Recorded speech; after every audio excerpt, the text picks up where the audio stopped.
की breaking news आपको बता दें, मनीष सिसोदिया के आरोपों पर हरियाणा का जवाब सामने आया है। आरोपों को खारिज किया है हरियाणा सरकार ने। ऑक्सीजन सप्लाई के लिए हम पूरी तरह से प्रतिबद्ध हैं, ये कहना है हरियाणा सरकार का। मनीष सिसोदिया के आरोप गलत हैं, हरियाणा का ये कहना है। दरअसल रिपब्लिक भारत के इंटरव्यू में मनीष सिसोदिया ने कहा कि ऑक्सीजन ट्रकों को रोका जा रहा है जो कि हरियाणा से आ रहे थे, लेकिन अब हरियाणा सरकार का ये जवाब सामने आया है। सारे आरोपों को खारिज किया और कहा है कि हम ऑक्सीजन सप्लाई के लिए प्रतिबद्ध हैं।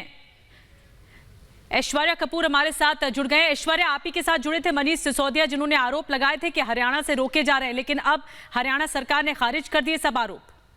बिल्कुल निधि, और ये जो आरोप प्रत्यारोप का दौर इस समय शुरू हो रहा है, ये गलत है। लेकिन हरियाणा सरकार कह रही है कि हम नहीं बल्कि दिल्ली ने हमारा एक ऑक्सीजन का ट्रक है उसको रोक लिया है, उसको हरियाणा नहीं आने दिया है। फरीदाबाद के द्वारा वो ट्रक का नंबर दे रहे हैं, शासी नंबर दे रहे हैं। तो इतनी ये जो एक तरीके से लड़ाई हो रही है बीजेपी और आम आदमी पार्टी, दिल्ली और हरियाणा सरकार के बीच, इससे ना दिल्ली की और ना ही हरियाणा किसी भी जनता का कोई भला नहीं होता है। और इस समय जैसा कि हम बार बार कह रहे हैं, बीजेपी, कांग्रेस, आप, एसपी, बीएसपी सबको एक साथ आना पड़ेगा। जब तक एक साथ नहीं आएंगे तब तक जनता का भला नहीं हो सकता है।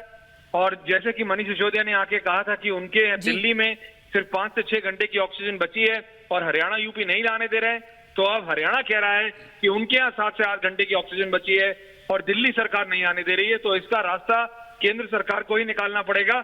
और एक बार फिर मनोहर लाल खट्टर, अरविंद केजरीवाल और यूपी के मुख्यमंत्री योगी आदित्यनाथ, तीनों के साथ बैठ के इसका समाधान निकालना बहुत जरूरी है भारत की जनता के लिए और इन तीनों प्रदेशों की जनता के लिए। निधि, बिल्कुल, बहुत बहुत धन्यवाद ऐश्वर्या। ऐश्वर्या जानकारी दे रहे थे कि किस तरह से ये जो 2 राज्य सरकारें हैं वो ऑक्सीजन की सप्लाई को लेकर सवाल और जवाब का सिलसिला लगातार इन 2 राज्य सरकारों के बीच में चल रहा है।